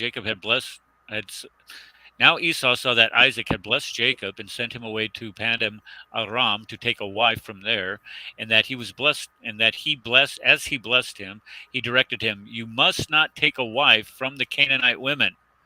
And that Jacob had obeyed his father and his mother and gone to Paddan Aram. So when Esau saw the Canaanite women did not please Isaac his father, Esau went to Ishmael and took his wife, besides the wives he had. Okay, so pay attention. Ishmael is still alive, right? Right. Esau goes to his uncle Ishmael to get a wife. All right. So as we continue on, we have Jacob with the vision of the ladder that leads to heaven, ascending and descending. And he names that place Bet-El, the house of God. Right? I mean, I don't want to hit every verse, but that's what he called it. Down in verse 22. 22, and this stone which I've set a pillar shall be God's house, and all of you, all that you give me, I will give you a tenth. Yeah, it says that up here, right here, the place Bethel is where it is, and right. So house of God is Bethel, and what I'm saying is that Esau goes to Ishmael to marry his daughter. So Ishmael's still alive. Now, Ishmael would have just recently built the Kaaba with Abraham, right? Right. Before he died. So how can the place in which Jacob in Palestine received this vision be the house of God? Yeah. If Ishmael had just built the Kaaba with Abraham, probably 30, 40 years earlier? Mm-hmm. It's detrimental. Wow. Awesome, man. Wow. That could be a whole show. Yeah, I like that. Because the Torah is corrupted, brother. Oh, hey, I know. Yeah, the Torah is corrupted, right? I've been told that. Rabbinic Jews don't like that. I've been to their websites, and they can't stand how Muslims tell them that the Torah has been corrupted. Yeah, but like that's what it is, you know. Otherwise, how can two different places show two different things? Right. Mhm. How can the Quran be true if the Torah is not corrupted? That's right. That's exactly right. And we know that the Quran is true, right? So the Torah has to be corruptive. No, Mhm. But Torah is the Quran says on numerous occasions that none can change the word of The Allah. words of No, Allah. no. Okay, stop with that making sense crap. We will not allow that. I'll answer you on that. Yeah, none can change the words of Allah which are in Lohil Mahfuz. They're in heaven with Allah. Allah's Yeah. protecting them in heaven. Yes. Exactly. Allah entrusted the Torah to the people of the Jewish rabbis, and Jews, Allah found mhm. out that they corrupted it. That's in Quran. Yeah. So Allah entrusted on them. right. So Where are you talking about Surah So 544? Allah made a mistake. Exactly, dear. well, no. Allah made them Jews, so therefore, isn't Allah? Why? See, this doesn't make any sense even on this point, because if Allah is all knowing, then why would He trust these devious Jews who He knew were going to Exactly. corrupt their Torah? Mhm. But then the Muslims say, "Oh no, He did that as a test." Again, they always go back to life as a test. Well, doesn't Allah know doesn't He have the answer sheet? Doesn't He have the answer sheet? But Yeah, wait a the second. playbook on the. Even worse Yeah. than that, Brother Adam, it says that he entrusted the protection of the Torah, Surah 544, to the doctors of the law and the rabbis. Mm. Now, doesn't the Quran teach that Jesus and his mother Mary were sinless? Jesus and his mother was not sinners. Okay, so Jesus was a rabbi. He was called rabbi in the Gospels, and so was John the Baptist. So Allah would have entrusted the protection of the Torah to John the Baptist and Jesus because they were rabbis. So they failed in their mission to protect the Torah, correct? No, but like you are talking the thing out of context, you know, it was corrupted before Jesus. Okay, but the Quran says that Jesus verified, confirmed the Torah. And Yeah, we know what the Torah looked like 2.5, 3 centuries before Jesus. Yeah, Jesus confirmed the Torah, and that is correct, but that Torah is in the internal tablets. And Jesus gave you Injil. Injil is just good news. You don't even have the correct good news, brother. Okay, where do we find a copy of this Injil or any mention of this Injil anywhere? Yeah, just quote the very first verse from it. Yeah, because then Allah gave the Quran, which has everything Okay, in Adam, detail. you're really giving me a headache, man. We Are had you Bob on being here last week. Iblis's advocate? Oh, he even wrote a chat. He goes, "You guys really need to get some Muslims on this show. Every time we get them on here, you guys just eat them alive." We had who was on here last Well, week? because we want to eat good food, and all what they give us is just a bunch of plate of non-food. It really is. It really is. Come on, brothers and sisters. Like camel ribs. Yeah. Yeah. Yeah. Yeah. Okay. All right. Let me. Okay, you can't take a little bit of a criticism. No, you can hit me whatever you want there, brother. I don't mind at all. Okay, so all right. So here's another one. Jesus never did jihad. Mashallah. Mashallah. Okay. Because jihad was prescribed on the 13th year of Muhammad's prophethood. 14th year of Muhammad's prophethood, not before. It said nobody had to do jihad prior to Muhammad. Muhammad is the founder of jihad. Before the 14th year, even Muhammad was not supposed to do jihad. So God only allowed jihad after Muhammad. It looked bad. Things looked bad for Muhammad. After the 14th year of prophethood of Islam. Yep. After he made Hajj or Hijrah, is that what you're saying? 1 year after the Hijrah, correct. Okay, so Jesus not doing jihad is not a big deal then. Because it was not prescribed to him. Okay, did any other? So then why do they call him? So then why do they call Jesus a Muslim then? But so then why do they call Jesus a Muslim? When something is not prescribed, then it is not prescribed. You cannot offer that. You know what I mean? So Muhammad was a Muslim on the. All right, here's why one. Why do they offer that Jesus is a Muslim then? I got one right here. All right, Islamic Swami guy. Let me ask you this one. Jesus drank wine. Mm-hmm. He made wine. It was ocean spray grape juice.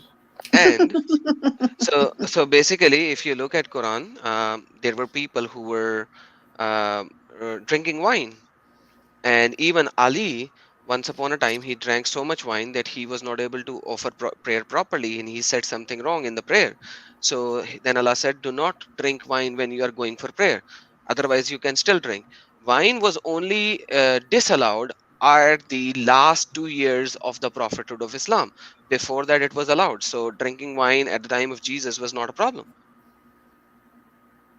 Pure Islamic. If Ali can drink it, so can Jesus. So what?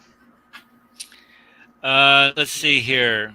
But now they can't. So then why are they still calling Jesus a Muslim? He was a Muslim of his time, and at that time, No, the things which were of his allowed, were time. allowed. They don't add that of his time. They say You know, he's this a is Muslim right this now. whole idea. This See, whole they're idea they're that of Jesus yeah, being they're a implying that Muslim he's is Muslim just- right now. It's just crazy. If Jesus was a Muslim, then I'm a Muslim. That's just the bottom line. And I'll just. Well, according to Islam, you are a Muslim. You were born a Muslim. Okay, well then I'm a Muslim. I submit my will to God. There you go. Amen. But now Jesus was circumcised, but nowhere is circumcision mentioned in the Quran. Yeah, so Muhammad was pre-circumcised when he was born. And circumcision is necessary. Yeah, Muhammad was born with the circumcision. And yeah, Already. mashallah. Yeah, mashallah. You know what we call that? You know what we call that, Adam? We call that a birth defect, is what we call it. You call it whatever. We call it the miracle of Allah, you know. So, it was a holy circumcision. Amen. I would hope not. Adam is working his way on getting kicked out the show, man. I'm gonna mute that. Never. Okay, we got was that you? Let's see, Sola Dio Gloria. Yeah. Was that you that I sent you that link to in Mhm. email? Yes, sir. Hello, how are you? I'm doing good. I'm assuming Adam is a Muslim based on what I've heard. I got confused thinking it was Adam Seeker. No, Adam used to be a Muslim, and he used to be a really good Muslim. But thank God Almighty that he had a little encounter with Christ. Is Adam here? He is probably, and he The is real he's Christ, probably Jesus one of of the- Nazareth. Exactly, and On the he's show. probably one of the best warriors for Christ that we have on our side. So Adam, I'm is playing just a role of a He's Muslim playing right the now. foil tonight, is what he do. But you go ahead, you go ahead and give him as much hell as you want to, because we All have right, no I was problem wanting to doing discuss the deity of Christ. So that's that. You okay. want to sit to the deity of Christ? Okay. I already accept the deity of Christ, so you don't have to. So I'm playing a role of a Muslim over here right now. Okay, No, I know. I okay. mean, Play like, I'll devil's defend the advocate deity then, of Christ, so Adam. you'll Play get devil's the advocate. argument. No. What the Muslims would I say. think I know where this is leading to, but let him go ahead and discuss the deity of Christ. Yeah. I want you to read a book. Go ahead. Go ahead. Yeah, I meant like I defend it, and then Adam would play the role of a Muslim attacking it. Oh, you would defend it. I thought you were going to play. Like Okay, you were Adam, go here. for it. Yeah, no, I believe that Jesus is God. I'm a Christian. Be the Muslim. Hallelujah. Adam the Amen. Muslim. So I wanted to discuss Daniel chapter 7 verses 13 and 14, which Jesus applies to himself in Mark 14. The Son of Man. Quran never talks about Coming on the Daniel as card. a prophet. Sorry? Quran never talks about Daniel as a prophet. What? Well, Ooh, that's a good one. Jesus appeals to Daniel. Ah, you have a corrupt Torah and Injil. I already told you that. Right. Well, then why do you appeal to some passages in the Bible to attack the deity of Christ? I never did that. Such as? Yeah, I never did that. Such as? Well, I haven't been listening to the entire show. I'm just saying, like, in general, Muslims often pick and choose what they like from the New Testament.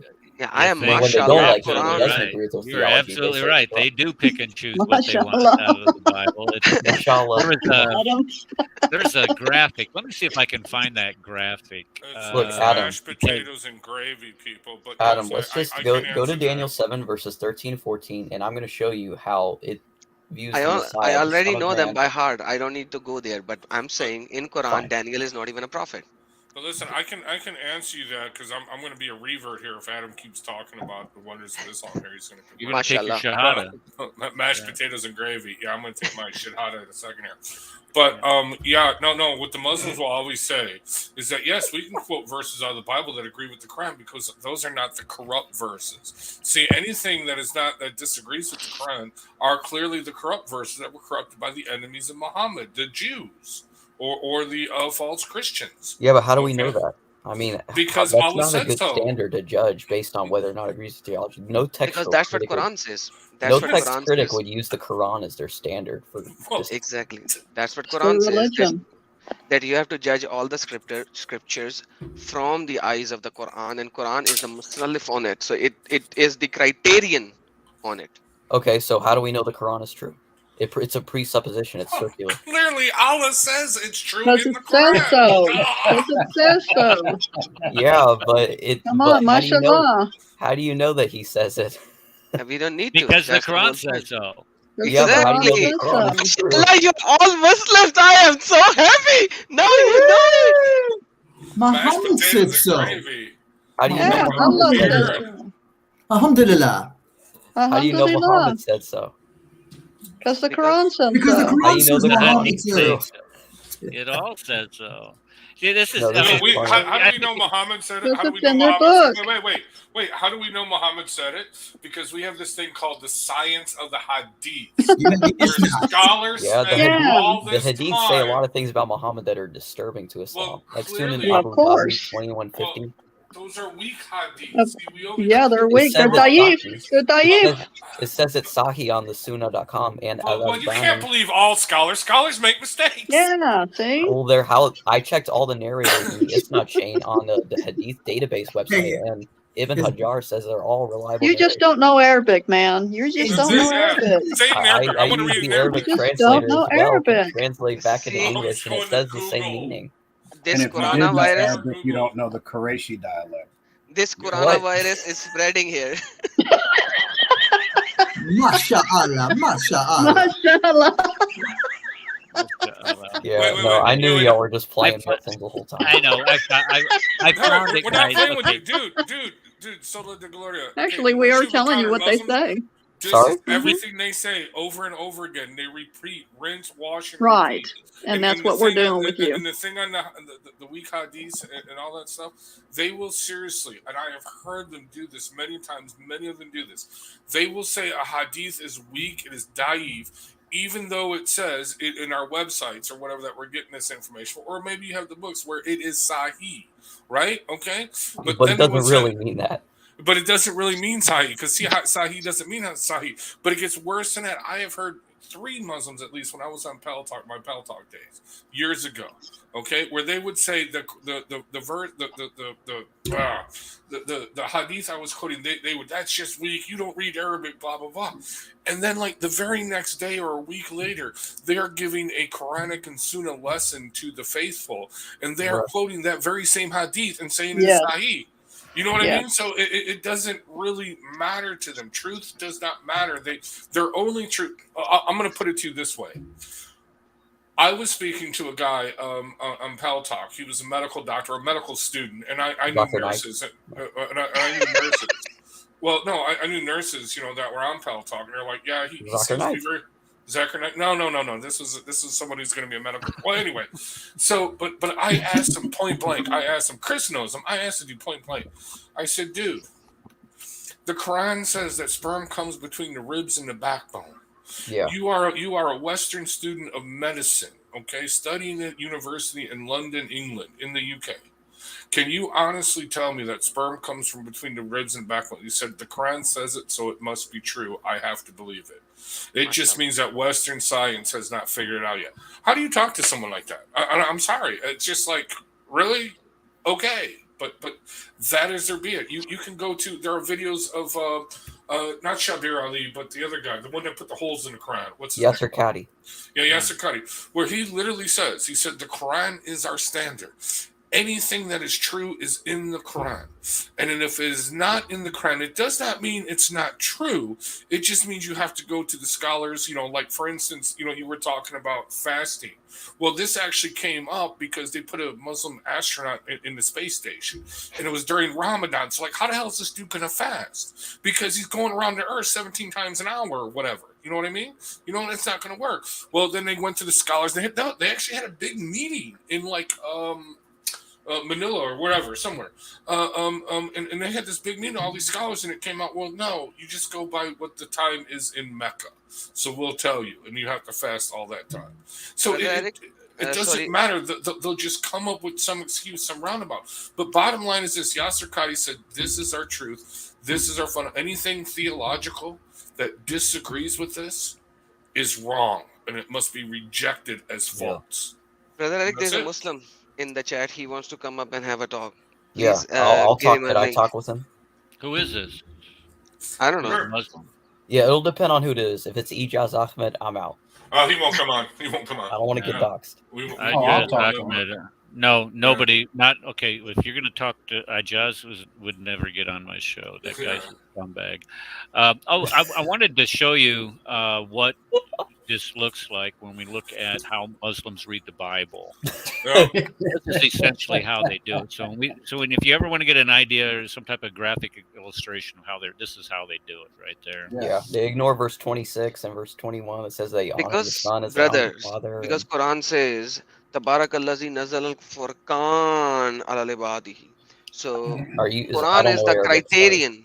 Quran is the criterion that you have to look everything through the eyes of the Quran. It is the criterion. So we have a Muslim who wants to join. I'll talk to him. No, he's not. There's nobody here. That this guy that they were talking about, he's not a calling. Is not a, so we're not gonna. He's not gonna come on, and that's fine. We got to be calling it the night anyway. What's next on the list? Let's see. I got a couple ones here. Jesus never did any stoning. Jesus never hated his oppressive enemies. Pharisees. As a matter of fact, and he loved them. Mashallah, I refuted all of them. Jesus prayed looking towards heaven. Jesus prayed in privacy. Jesus actually advocated reading from the written scriptures, not inventing them.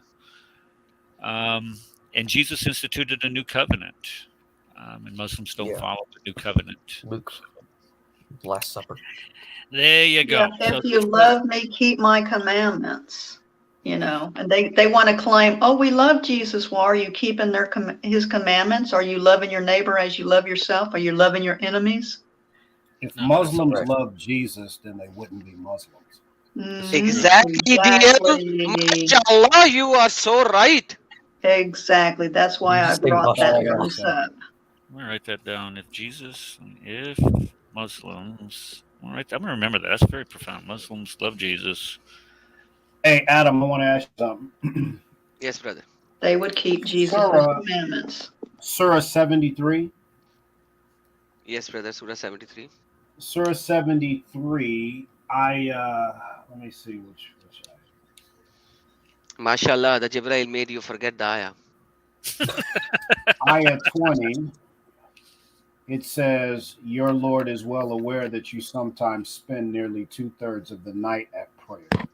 Sometimes half, sometimes a third, as do some of your followers. God determines the division of night and day. He knows that you will not be able to keep a measure of it, and he has relented towards all of you. So recite as much of the Quran as is easy for you." The first question is, Surah 75 is the third surah revealed. Okay, hey guys, I want to tell this principled methods guy. Am I lagging or is DL lagging? DL is lagging. Okay. If you want to have a debate, you were, but I'm just addressing this post here in the chat. If you want to have a debate on, let's say the crucifixion, you let me know, and we can have a debate, a moderated debate, and we can have it on somebody else's channel. I'll host it. I'll be a moderator, fair All right. moderator. If he wants to have, or if you want to, let's say, is the Quran the Word of God? You want to debate? That's fine. You don't have to come in here because inevitably, you're right. It would end up people shouting at you, and I apologize for that. But if you want to have a moderated debate, you just let me know, Mister. I think the only thing that he knows how to debate, or at least he thinks he knows how to debate, is trying to claim that Solomon 5:16, Muhammadim, is somehow Muhammad. That's talking about Jesus. I think that's Really? talking about our Lord. Yeah. So then Muhammad drank wine. No. Anyway, He drank does anyone Nabeta. know of any other discussions that are going on YouTube right now like this, like StreamYard? Like Okay, well, I can tell you what, they have to end here, guys, because this Kafir's got to go. I think Hey, Chris is going to have something. DL had a very good question. Let him ask the question if he is. I can't finish fixing it. How many more minutes do we get? Okay, hold on. We got who's Constantine Mithras? He says he'll debate me on the crucifixion. You know, Eric, earlier when you fell off. When I said what? Earlier when you fell off, when we didn't hear from you for about 5-10 minutes. Right. Early in the Right. Okay. Yeah, we were doing just fine without you. So, you know, we can carry on. Oh boy! Oh my goodness! Yeah, he to left. be honest, yeah, no, he left. But no, to He be honest, literally got out. Oh no, he's back. but honestly, Eric, talk about sensitive, man. Eric, yeah, you don't have to be here. The room stays open until the last man leaves. Hey, Adam, I guess The I people can can even finish still asking join. you the rest of the question later on. Sure, brother. Okay. Okay. This is one I want to have right here. This debate, Mr. UA. This one I will debate you on any day of the week. How dare you say that the Saints will win the Super Bowl? What the heck is wrong with you? Man. Go Bears, psychopath. So, what is New Orleans? I have no idea. But anyhow, good. New Orleans. Haven't you ever heard of Andrew Jackson, dude? No. The Battle of New Orleans? No. There was even made a song about that. It was the #1 song in the country in 1959. we're talking football, old man. We're not talking. In 1814, we took a little trip along with General Jackson down the mighty. You've never heard this song? No. Yeah, but the What history. What are you from Pakistan or something? I'm crying out loud. Yes. Has been corrupted. And football is not even a football. Sorry, the first time people said to me, "Let's watch football," and I went into watch football for the very first time. There was like they arranged a big party, and we went there, big TV and all that. And I was like waiting for football, and I thought they'll be playing this kind of a commercial first. It's a rugby. And I was like, "Where's the football?" This is football. I was like, "This is rugby. No, this is football." I was like, "Okay, no, football has to be played with a foot. Like they are not even kicking a ball; they are running with the ball." That's sissy soccer, dude. Don't confuse the two, dude. Yeah, we call that sissy soccer, but no, we play football. But rugby is football without rules and without armor and padding. And those two don't play around. Constantine, if you want to do a debate, Constantine, if you want to do a debate on the, he's not a Muslim, brother. Go ahead and send me an email, and we'll get something set up on that. But he's not a Muslim. Who? Constantine? What is he? Yeah, he's not a Muslim. He's a troll. He comes in every channel with so many different names. If he's the same guy, yeah. And Chloe knows that. Okay, well then, what is this malfunction then? Why is he offering this? Does he just wants to talk big smack or? Yeah, he will change his views points left, right, and center when you come and talk with him. You have no idea. All right.